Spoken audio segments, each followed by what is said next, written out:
starting this off, can you give us a little bit about your background, where you come from, and what exactly it is that you do? And then we can work from there.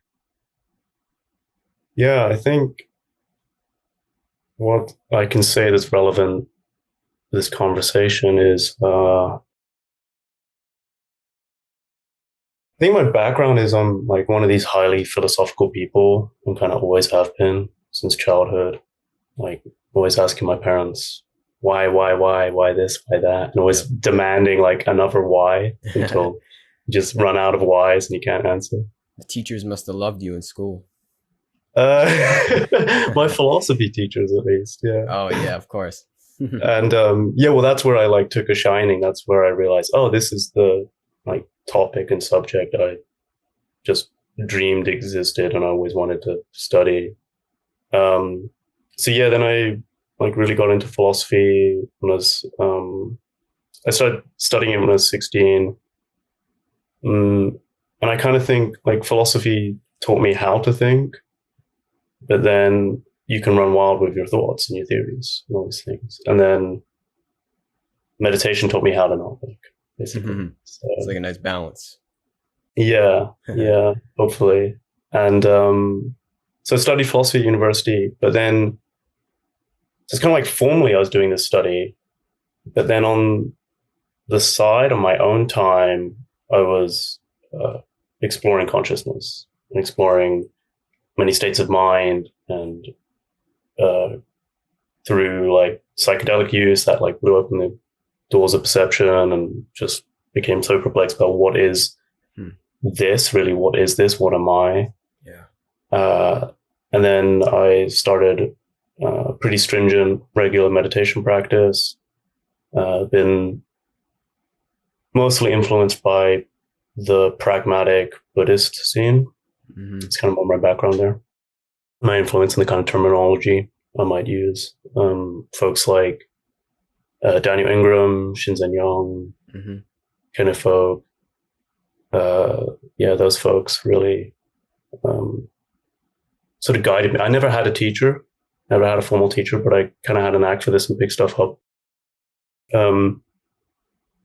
And then I would say my kind of forte in exploring meditation and coming to this is I would describe myself as a phenomenologist. So I'm super into explaining like nitty gritty detail of experience and phenomena in the mind and like how stuff interacts and cultivating different states and then describing them. Yeah. Okay. So maybe that's, I don't know, intro. Yeah. I'm interested in the phenomenology. I don't know too much about that. So can you explain what exactly that is and how does that relate to philosophy and meditation? Like how do those all blend together? Oh yeah, yeah, totally. So just if you go to the Stanford Encyclopedia of Philosophy, the definition given on phenomenology there is phenomenology is a branch of philosophy that studies consciousness from the first person perspective. Okay. And it's a kind of method to try to gain objectivity of subjectivity. Okay. What does that really entail? It's just like examining your experience and trying to presume as little as you can. So forget what we know about physics, forget what we know about neuroscience in the brain, and just take your raw experience as it is and try to understand, well, what is this thing just from your first person experience and observing it? And you realize, well, from this side of things, there's no brain. I can't see a brain, smell a brain, taste a brain, any of that. Presumably there is a brain in there. Never experienced it though. And the thing about phenomenology is I think it is one of the most fundamental lines of inquiry into trying to understand reality. Like you actually can't avoid it. You need to deal with the first person experience. And for the longest time, science has tried to ignore Yeah. consciousness, Yeah. until Hmm. it can't. It's like, no, we need to talk about this thing and explain it. And your perception of the world, your experience informs all your other beliefs. So if you're going to have uh, metaphysical positions on how you think reality is constructed or what there is, those belief systems often are derived from your state of mind, your experience. And as your state of mind changes, your beliefs change. And so it's like these things are just intrinsic. You Hmm. can't really ignore phenomenology. Phenomenology is just a fancy word that philosophers have called this kind of subject thing, but we're all engaged in trying to understand our first person experience. Hmm. And all spiritual traditions as well make phenomenological claims about Yeah. experience. Yeah. About um, the direct subjective experience, just the experience of experience. That's Yeah, yeah, phenomenology in a nutshell. yeah. Is it sort of also bringing like in, is the goal to bring in objectivity to one's subjectivity? Is that the study? Like, is that the ology of it? Yeah, you could put it like that because it's trying to make kind of universal claims on the nature of perception or Yeah. mind, like what seems to be the case and track among all states of mind and among different subjects. Like, what Mm, can we relate in your experience and my experience? It seems to be the same. mm. But then it gets funky. Like that difference between subject and object collapses at some point, Yeah, and I feel like you can just keep going. That's the thing. And yeah, like there's an infinite amount of lines that can be drawn, if that makes mm, sense. Yeah, this mm, is, I don't know. I can't explain what is going through my head right now, but it's like, yeah, we're all in our own subjective experience, and there is objectivity to it. There's certain things like we agree that this is, we agree that this is a cup. We agree on just certain things that I guess make the world go round, make the world work. But then if you really examine it enough, you could say, like you said, I don't know if there's a brain in here. Is this really a cup? It's almost like you could go so far in phenomenology where things break down, like objectivity eventually breaks down. Like there, yeah. you know what I mean? Like Oh yeah. ultimate subjectivity almost breaks down objectivity, if that makes sense, in direct experience. I hope I'm making Yeah. sense here. Oh no, totally, totally. Yeah, I know what you're gonna.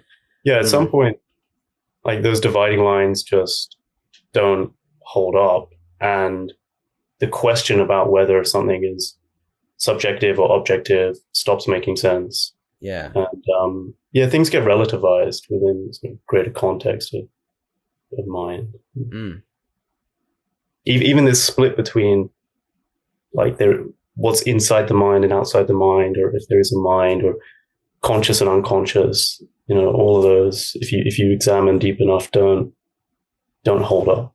yeah. Would you say it even just becomes irrelevant to draw lines at some point between this is subjective experience, this is an objective experience? Like if you're truly in the direct experience of now, it in a way transcends the objective and the subjective. Like if you're living in the now, if me and you and the listener are all living in the now, yeah, we can draw lines, and I'm drawing lines now with my language inevitably. But really, when it comes down to it, all of those lines that are drawn in our subjective experience don't mean anything. In the direct experience of the now, any line that is drawn is in the past. It's an illusion in a way. Again, I hope I'm making sense here. But like Yeah. what I'm saying is like if one is like truly in the now, the current moment, there is no subjectivity. There is no objectivity. It's a constant creation. It's a constant death. The line is constantly being drawn, so it never really becomes Mm, a line. yeah, I like that. Yeah, So yeah. yeah, I'm getting it now. I'm getting what phenomenology is. I feel like I've always been on that wavelength to a certain extent. I just never really knew that it was some kind of like field of study. Yeah, it's a whole thing, and there's loads of like uh, Western philosophers who are into this, and they try to come up with their own jargon and taxonomies and things like that. Yeah. And I can see where meditation truly comes to be a part to play in that. Yeah, well, I think it's kind of sort of necessary, but very important for upgrading your perception so that you can uh, be a bit more rigorous in your sort of phenomenological discernment. And that's kind of how I viewed meditation, was upgrading certain cognitive faculties to perceive more clearly. Mm-hmm. Yeah. Yeah. I don't even know where to go from here, man. Mm. I got a lot of things going on in my head. I'm trying to think. Yeah. Um, yeah, so what if you could explain what meditation has done for you, or maybe what it does in general for others? What are some things, or maybe the greatest thing that meditation in its rigorous practice does for an individual? Yeah, yeah. Uh, well, what it's done for me is it's totally changed my life. Like Mm-hmm. it's Amen. flipped my world inside out and my whole understanding of reality, like really, in the deepest meaning. And with that has also, it's not only reconfigured my direct perception, my day-to-day direct perception and my understanding of reality. The most important thing is radically reduced my suffering levels, my typical suffering levels. And Mm-hmm. I think that's something everyone wants. Yeah. And for me, there has been certain crucial like thresholds that were passed, and they were like radical drops in suffering and increase in well-being. Yeah. So would you say it reduces your suffering levels because direct through your direct experience, you can kind of see things differently? Like your brain, or whatever, your mind is able to process the moment a little differently through the workings of meditation? Yeah, it's funny you say see things differently because there's a way in which I see things totally the same as I always did, and yet differently as well. And what I think it is the the normal sort of gross, dry goods sized objects of perception are seen how they always have been, but they're contextualized within a greater spatiotemporal framework of mind. So I'm Mm-hmm. seeing that and more. Yeah. And it's like I kind of think of an analogy where, you know, how if you look into space, you know, cosmologists say that the further into space you look, you're looking backwards in time because it takes Mm-hmm. time for the light to reach us. Mm. And you can look so far back as sort of moments before the Big Bang into the Yeah. cosmic radiation microwave background. Uh, there's something kind of akin here with perception, that you can look deeper at a faster rate into your normal experience here and perceive closer to the source and closer and closer and closer until Mm. you recognize that Big Bang moment, the source. And it's just kind of pervasive and is seen in all directions and perceived in all directions through all the sense gates. You know, Yeah. seeing, hearing, feeling, tasting, touching. All Mm. That's an interesting way to put it. So how would you explain when we see the source that we transcend suffering? that. Yeah, I think it provides this equanimity, and Yeah. I relate suffering to contraction. where there's more contraction, there's more suffering. Um, and by contraction, I literally mean like imagine clenching your muscles and just that feeling tight and there's just tightness in your experience. And when you release that, it feels better. By being able to perceive back to source, there's this recognition that the tightness, no matter how sort of contracted it can be, never fully clenches. There's always this like permeation, like punctures, gaps. And so that's a contraction never gets to fully do its thing and fully contract anymore. Interesting. So, yeah. It never gets to fully contract. So in a way, it's like not real. It's an illusion.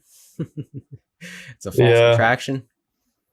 Well, it's like, I don't know. There's that whole real illusion debate, but it's just things are just not as contracted, and yeah, that feels better because you're able to perceive moments of experience at a finer rate and perceive in between the gaps, and you can see that not only within gross contractions do those gross contractions slightly expand and contract, and so you're getting relief there, but even within the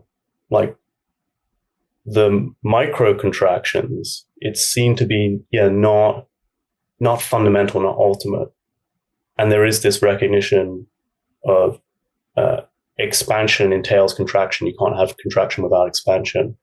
And when you can see both at the same time, then that prevents the ability for one to complete itself. Yeah. It's like the yin and the yang thing. Yeah. I get what we're saying here. This is it may seem a little abstract to anyone listening, but I understand what the track we're on here. So expansion implies contraction. But would you say that like the current paradigm, if one is not on the meditation bandwagon right now, there's a little too much contraction in our being, and that is essentially what causes suffering? Like we don't know that one implies the other. We think the contraction is the end all and the suffering is the end all and woe is me, and we get a little caught up and almost imbalance in our being, and from there we suffer. You know what I'm saying? Like we're just like a little imbalanced. When you said yin and yang, there's a little too much maybe a little too much yang. We need a little more yin energy. Yeah, that's one way I think you could frame it. I'm just thinking like what causes a lot of suffering for most people, say people who've never meditated, was many sources of suffering, but I think a big one is just the perception of living in a very hardened concrete world. Yeah. And there's a way you can just really loosen up your whole world. And even this sense of the body, like, can just become way looser, way more, things kind of go from solid to liquid to like gas, vapor, plasma, and just, and you can do that for, just all the senses, just aerify all the senses. But then there's also this form of suffering where believing something, really buying into something, and having the mind contract around thoughts and ideas and taking them as very serious. And again, that comes with contraction. There's a thought, and then how much the mind contracts around the thought corresponds with how much we buy into it and we believe it. And you can take the same thought and you can still hold it in mind and entertain it, but it's not representing itself as so solid. And subsequently, you don't buy into it as much. And then eventually what this extends to, all thoughts are not ever fully bought into. And then you come to this like radical agnostic position of like, I don't know anything. Yeah, I feel that. I know nothing. Exactly. I wake up with that every day. Yeah. Wow. This is good, man. This is good. Cool. I don't even know where to go again. What's yeah, like I honestly don't even know what to say after that. Let's go into getting on this wavelength, right? Because I know you mentioned psychedelics. Would you say this is or that is one of the ways in, you know? Is that the key to open the door of perception, or at least one of the keys? It's like a potential key. Yeah, I wouldn't say it's the key necessarily, even a good key for everyone, Yeah. you know. And yeah, some people probably shouldn't mess with that stuff. Mm. Then I don't know. Then there are some people kind of surprise me who can take a lot of psychedelics and then it just doesn't do like they have a fun time. And I think maybe intention plays a big role Yep. here, but it never like fundamentally. The It's key not don't paradigm fit. shifting It like it was for doesn't. me. Yeah. The lock, Yeah, it never goes in the lock. I know what you mean, man. yeah, Yeah.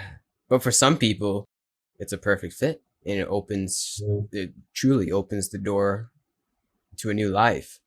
And it's up to one to walk through. It opens, well, for me personally speaking, I've spoken about this ad nauseum, so I apologize to anybody listening. For me, it just opened me up to new potentials. It opened me up to the true mystery of my life, the true not knowing that we talked about. And that, I guess, is that was what was on the other side of the door that I couldn't see. So ever since then, I've just been going with that mystery. You know, I've Mm-hmm. just been going with that flow of inquiry in my life. And the funny thing is, I haven't had to do psychedelics in maybe over a year or two now. But still, what it has granted me in that 6 hour session has never left me. Like that, just that insight, that just very powerful insight in the moment, has never left me. And for that, I revere them. Would you say the same about your experiences? Yeah, totally. Yeah, Mm-hmm. yeah. They're really, really profound, really powerful, and I take them very seriously. You know, I take playing with the mind very seriously, Yeah, as we should. and you know, at the same time, I think there's a lot of like pitfalls that can come from too much psychedelic use Mm-hmm. and traps, and just there's a lot of crazy bombastic content that can come out of there that can be distracting, Yeah. and that you know people can explore, but it's maybe not like a direct line path to what we might call awakening on the sort of awakening axis Yeah. of things. Yeah, and then eventually, for me, I've just found meditation as being sort of a more stable, uh, reliable route and more sort of clean, less psychedelia, paraphernalia that sort of might um, kerfuddle the mind, you could Yeah. say. And just being able to access um, kind of equivalent states through meditation. Mm-hmm.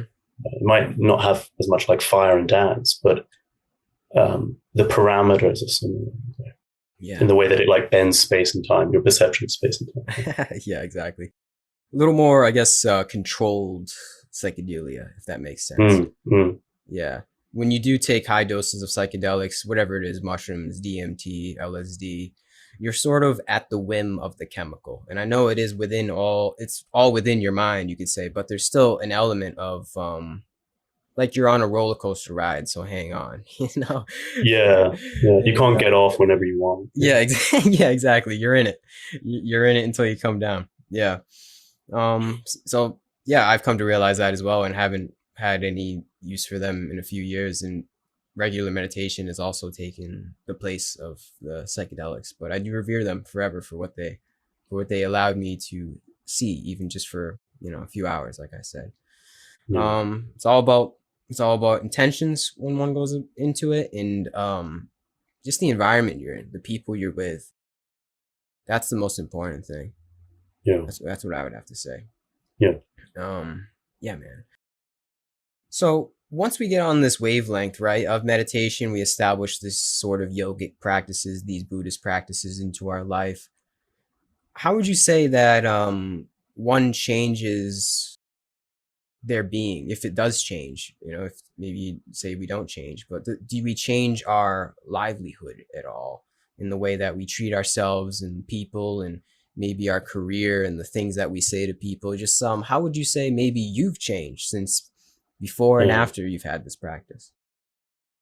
Wow. Yeah, it's such a, I can answer more personally. That'd be easier because Yeah. generally, how does it change people? It's such a big, open-ended question. It's not obvious. It's like it's not obvious how it changes people's beliefs or behavior, and seemingly it cannot change those things. Like there's people who might have deep insight and might legitimately believe that, and yet behavior wise, it's not obvious how they've changed, and the family don't even notice or something like Mm. that. Mm-hmm. For myself, it's done a number of things. There's been uh, I see myself as just much more orientating towards peace. Yeah. I just Mm-hmm. want a peaceful life, and I'm Yeah. not seeking chaos and craziness. And how much of that is meditation? How much of that is just life experience and growing up? I can't Yeah. quite separate the two, but I think they are related. I mean, there's certain things like I stopped drinking alcohol Yeah. very naturally. That just, and I really believe that's because of meditation. Just gaining more sensitivity to very subtle fluctuations Mm. of temperament and perception, and being able to draw more correlation between um, behaviors and effects, and just tracking this stuff. Yeah. Uh, and then the drinking alcohol just like very naturally just fell away. Mm-hmm. Never decided to. It just, that's one thing. I think also for me, there's a sort of type of intelligence called theory of mind, which is your ability to sort of model other people's minds. So, they've done studies on children where before a certain age, a child just can't understand that there's another being Oh who yeah. has a different perspective. And Mm-hmm. like, the 2 year Mm-hmm. old just doesn't even understand that you can't see what I can see. And like, that's why like peekaboo works. It's like, if I don't see you, then you're gone. Yeah. Mm-hmm. Um, and as we get older, our theory of mind sort of increases and develops. But I've found that as I've spent more time understanding my own mind and seeing how I react to things, and seeing the causes and conditions, and how um, like where sort of things react and build upon each other, and being able to catch that stuff with more metacognition, catch the Yeah. moments in myself, and then I can start seeing it in other people and start recognizing it. Mm. So I think it's increased my theory of mind ability, Mm-hmm. and that's helped me to relate to people more, understand more where people are coming from, and sort of see in the moments, to see like insecurities and reactions. And then it's one thing to see, it's another thing to kind of then curate your behavior and your words. That becomes later. Yeah. But I think I see development there, and Mm-hmm. I would sort of radically relate that to meditation. Mm-hmm. Yeah. So would you say there's some kind of natural discernment in curating your actions toward yourself and others that comes about? Like you just know what's good for you and what isn't good for you, right? Like you knew alcohol or whatever our vices are, we just know with this awareness from meditation, from regular meditation, we just know what is and what isn't good for us. Would you say that's just like kind of comes natural? Yeah, I think you said it. Yeah, it's a very natural process in that Yeah. the body just doesn't gravitate towards certain behaviors or actions, and it just knows better that, hang on, that's going to create more contraction and suffering and Yeah. like disruption. Mm-hmm. And why would I do that? Like, Yeah, I'm not exactly. incentivized. So it's like the path. It takes the path of least resistance, and it's natural in the sense that it's not top down mediated in that I didn't have to kind of think with the intellect, Yeah. don't do this or be taught this by given some rule set. It's any of that kind of interpretation can come after the fact if I sort of reflect back and try to put words on my experience. Well, why did I not do this? And make sense of it. Yeah, then it just becomes like trusting the Yeah. flow and the path of least resistance, and the body just like doesn't want to suffer, and people don't want to suffer. And so it's like learning from mistakes. Like you keep getting burnt if you do that thing. So don't do that thing. Yeah, exactly. That's the path right there. You keep getting hurt by doing this thing. Don't do it anymore. Yet it seems as though human beings don't learn their lesson. We keep doing that thing, and that thing keeps burning us. But I see that as the purpose of suffering in a way, and that's what the sages all say as well. Suffering is to bring us into this natural discernment so that we do refine our life and we become a little bit happier, you could say, a little bit more joyful in the moment, in the way that we curate the moment for ourselves and other people. But you just got to be aware enough to get the message. It's really that simple. That's why meditation is so important, man. It just allows you to feel that discernment, you know? Truly feel it. Pay attention to more details in the moment to see which moments along the chain in your sort of calmer stream are causing the big disruptions. And, yeah, man. I feel like it makes life easier too. Even though we see and may be aware of more things in the moment, one may say like, why would I got enough things to worry about. Why would I want to have more things enter my state of mind? Wouldn't that convolute my thoughts? It's actually quite the contrary. I feel as though once one is more aware, you're able to better manage oneself in the moment, if that makes sense. It's like that the stuff is still going on, and your awareness just brings more light to the goings on of your life. And with that awareness, with that light shining, one is able to make more just better judgments in whatever comes about. But the judgment isn't like thinking. The judgment, like we said before, it's just natural. There's just somehow this natural harmony that comes from a meditative mind. Don't know how to explain it, but you obviously know what I'm talking about. And if anybody doesn't know what I'm talking about, just adopt a meditation practice, a regular meditation practice, and you'll know what I'm talking about. Yeah, it's nice. You get a deep, serious trust in the process. That's where a lot of relief comes from. It's like, this organism is going to get burned and it needs to learn, and it will do that thing, and you just like allow it. Really just a great allowance. Allow things to unfold. That takes so much pressure off. It really does. Yeah, it takes so much pressure off the sense of the individual, the sense of like control, like individualistic control. Like because I think I said before that we gain more control with meditation, so that might seem like I'm contradicting myself, but it's not like Gary is controlling it. It's like I'm letting my hands off the wheel, and I'm being controlled in a way, but I'm being controlled by the process, by something that has a better idea of how I should be conducted. So I go with that flow, if that makes sense. Oh, sorry, go on. I was just going to say less like a personal sense of control. There's no like trying to change. It's more going with the Tao, going with the way, going with the flow, as they say. Yeah. And even like I think of it, especially when we get into this, no self territory, that before there used to be this kind of presumed puppet dictator of consciousness that's like trying to hold onto the wheel and control, got the puppet, turn the ship, right?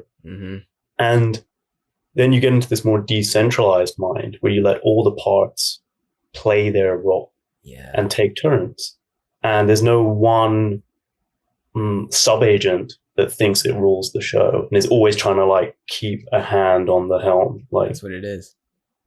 Yeah, that's what it is. Decentralized mind. That's good. I like that one.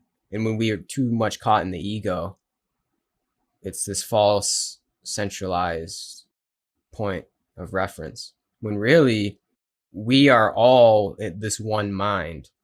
We're just like nodes that are involved in the decentralized mind of the universe, of God, if you want to say.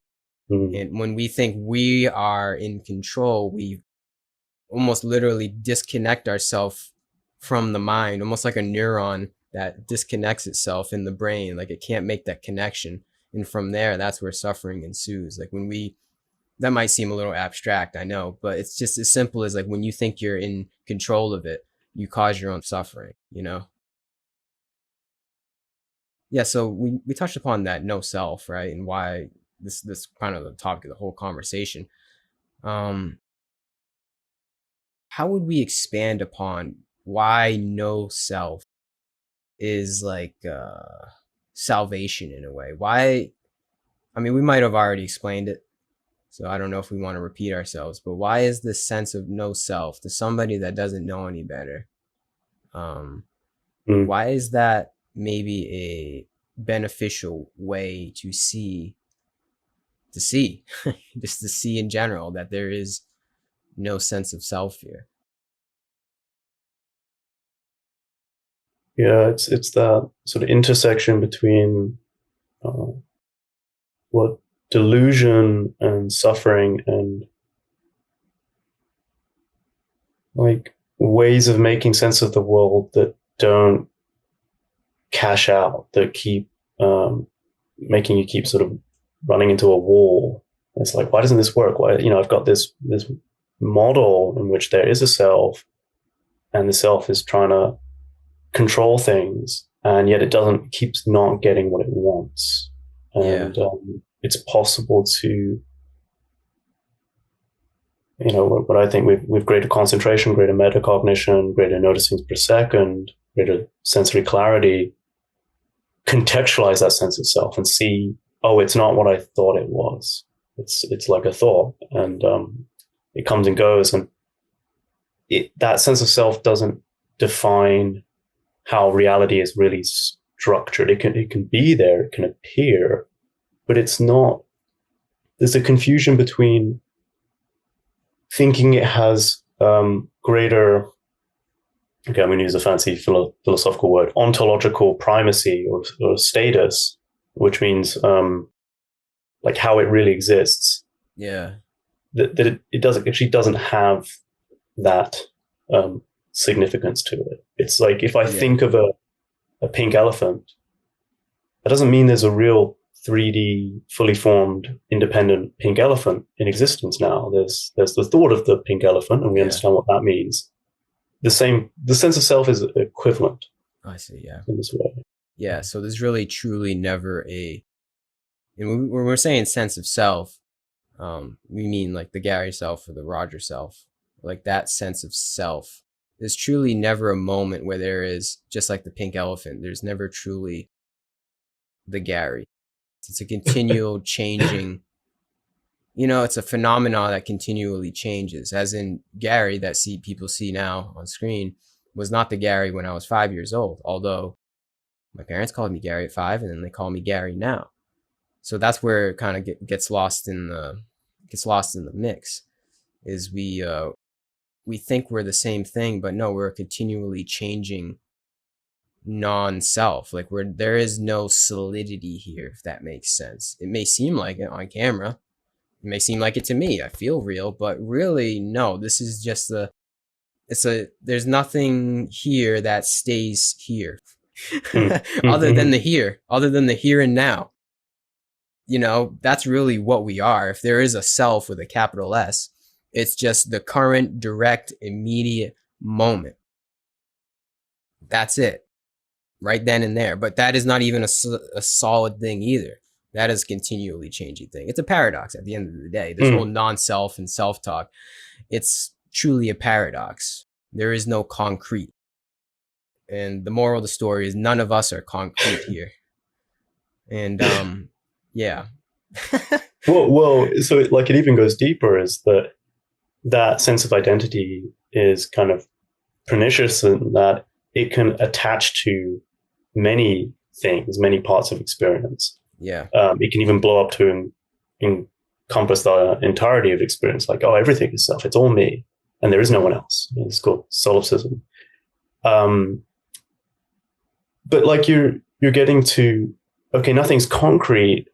Well, then if nothing's concrete, then what is it? It's like ephemeral goop or liquid or gas or something, and it's Some kind of transient, it's passing. flow. Yeah, I don't know. But Yeah. but that factor of its viscosity or solidity or lack of whatever substance this is and it's made of, what does that have to do with self? Like, why is that a relevant determinant in understanding what self is? So that's a parameter of experience that can be turned up or turned down or altered. And then when that is seen, it becomes kind of an arbitrary feature of experience. That things can be more solid or less solid. But if you have this insight, you know that's not what makes something self or determines how real it is. That only determines how real something seems. Okay. How something seems. Yeah. Damn. Okay, this is good. Well, I would say nothing is real per se that doesn't last. And anything that is a seeming separation within this one goop, the many different mini goops within the one goop, isn't real. It's when you divide. The divisions are not real. They're there, they're present, but they're not the whole. Dude, we're getting to the point Yeah. of not Yeah. being able to language. It's like it's both. Like I said, it's a paradox. The divisions are there, but when you get caught at the divisions, that's when it becomes unreal. If that makes sense. I'm saying that a lot in this conversation. I think I can try to put words to this. Okay. So one way in which I think the mind works is the mind sends out signals, and those signals are only interpretable or meaningful if they come with their counter signal, actually. So um, if there is the sense of self, that understanding of selfhood, that there is a self, the detecting of it, the experiencing of it, is only available if there's actually this counter signal of no self also coming along for the ride. It's just that no self quality might be really, really faint and diminished and kind of in your blind spot of perception, and like not in your focused attentional range, but in like kind of the periphery of experience. And then those can like flip. So you can get kind of like not self, self, not self, self, but they always codependently arise together. And this even includes the sense of realness or illusion. So there's states where, oh, everything seems like an illusion. Or no, this is it. This is really, really it. And that's, if you're detecting that because of some live felt experience in the moment, I'm pretty sure this is how the mind works, is signal and counter signal, both codependently arising and just catching one side of the coin at any given time. Yeah. But it's possible to train your perceptive faculties to have sensory clarity in your focused attentional range and your peripheral awareness and catch them coming together. And then again, you see them come and go and you stop buying into either, really. That ultimately what this is neither real nor an illusion. Also, this applies for the sense of unity and separateness. If you have a sense of unity, it's only made sense because it has to be contrasted with something. You can't have black without white. You couldn't conceive of only black without white. You couldn't conceive of only unity without some smidgen of separation that comes with it. And then you catch both, or like my world is fractured. How can I understand that my world is fractured? Because I'm comparing it to its opposite, that a world that's not fractured, that's whole. And so then like it's kind of either or and either nor. And yeah. I hope that made sense. Yeah. I hope this whole thing makes sense, to be honest with you. What you're saying, there's a point of awareness that we can reach through meditation where it transcends both of those polar, like it transcends either polar opposite, transcends the yin and the yang. And at that point, it almost like seems like we become quantum. We go beyond the binary of the 0 or the 1, And then there's this Yeah. third option that is both and neither, the zero and the one. And that is where I feel is like, that's the sage, that's where the sage sits. There is no, I think we've said this before, there is no conclusive self or no self. There is no conclusive real or unreal. It's just a simple paradox at the end of the day that truly words can't convey. Yeah. But I know what you mean. There is this Yeah. transcendent point of awareness where one could reach through phenomenology, through direct experience, through just simply witnessing the moment that does transcend all dualities of life, non-duality. Yeah. Yeah. I liked Yeah. how you said quantum. Kind of, I call this kind of a mouthful. The superposition perception of enlightenment. Yeah, the Wow. superposition. Yeah, The superposition, what was it? perception of Perception enlightenment. of enlightenment. That's good. The SPPE. Yeah. Yeah. Yeah, the superposition. It's like a bird's eye view of all the goings on, the comings and going of the human experience. Well, Which, even there, you got to be like pay attention to. Yeah, do you have this sense of like detachment and that you're outside of it? yeah, And it's not again, outside. It's no, actually yeah, more involved with both. But in a yeah, way, that it could yeah, see it's both. It's always both. It keeps going, man. The paradox never ends. Because I was gonna say, like, you could see both from a bird's eye view if you are both in a way. It's just it's what side of the coin do you want to look at it? You know, yeah, if everything yeah, is the center, then there is no center. If everything is the self, then there is no self. If everything is real, yeah, then everything is unreal.